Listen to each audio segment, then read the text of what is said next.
Hey everyone, welcome back. Big news just dropped, and whether you're into crypto or not, this one matters. President Trump has officially signed the Genius Act into law. And for the first time ever, the US government is creating real, nationwide rules for how digital money, especially stablecoins, should work. So why should you care? Because this isn't just about crypto investors or tech bros. This law could change how all of us use money. If you've ever sent cash to family, waited days for a check to clear, worried about inflation eating your savings, then yes, this affects you. And if you've ever wondered, is crypto really the future? Or, why does the government keep flipping on digital money?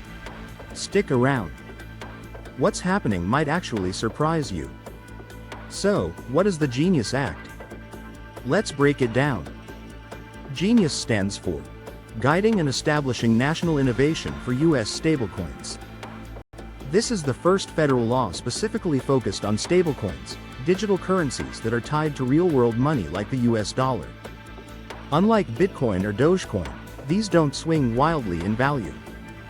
They aim to stay at or near $1, making them way more practical for daily use, paying bills, sending remittances, or moving money across borders. Under the new law, banks, credit unions, and even fintech companies like PayPal can now legally issue stablecoins. But they must hold reserves, meaning $1 in actual cash or equivalent for every $1 stablecoin they issue. And they'll need to follow federal rules around transparency, audits, and consumer protections. Why this matters? Until now, crypto in the US has lived in a legal gray zone. One agency said it's like a stock. Another said it's a commodity. The IRS had its own view entirely. It was a confusing mess. The Genius Act changes that. It defines what a stablecoin is, who can issue it, and how it must be managed and backed.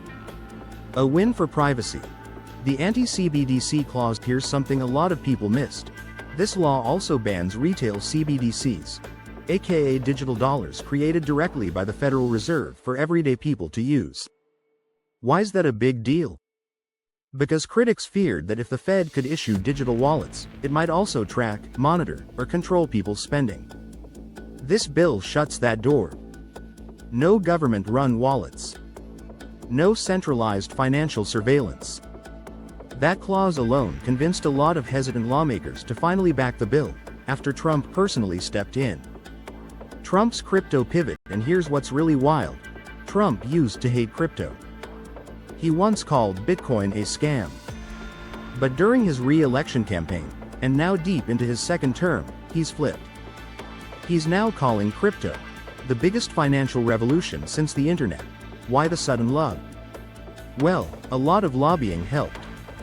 Major players like Coinbase, Circle, Robinhood, and Gemini all backed this bill.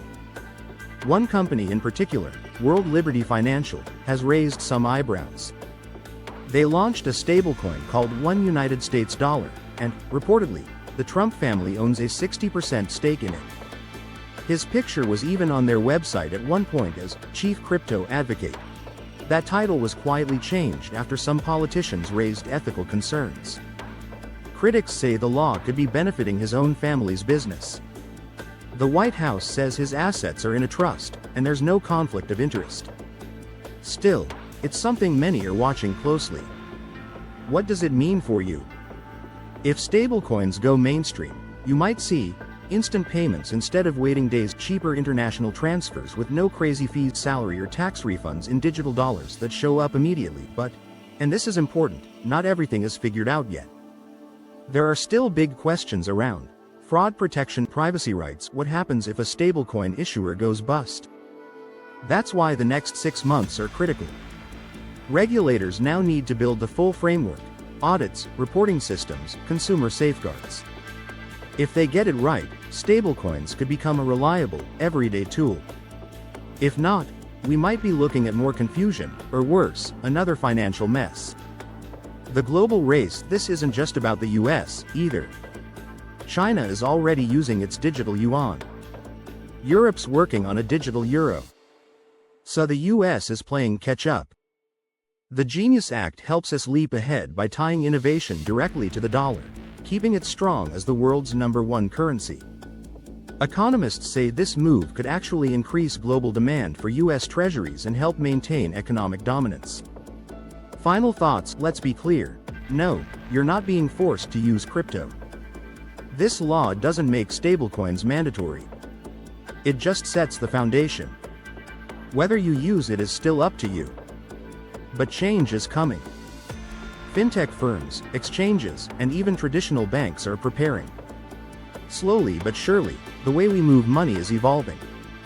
And that brings up a big question. Will this make life easier for regular people, or just help big tech and big finance get even bigger? And what about those who aren't tech savvy? If stablecoins go mainstream, we risk leaving behind people who aren't used to digital wallets, security keys, or even smartphones. So, here's the big takeaway. The Genius Act marks a major turning point, not just for crypto, but for how we define and use money in the US. It has the potential to modernize our financial system, make it faster and cheaper, but it also raises tough questions about power, fairness, and trust. This is where politics, tech, and finance are colliding. And the choices being made in Washington today will affect how you get paid, save, and spend for years to come. If this helped you understand what's going on, feel free to hit that subscribe button. And drop your thoughts in the comments. Right arrow. Do you think digital money will replace cash in our lifetime? Right arrow. Or will we always keep some old school paper in our wallets? Let's talk.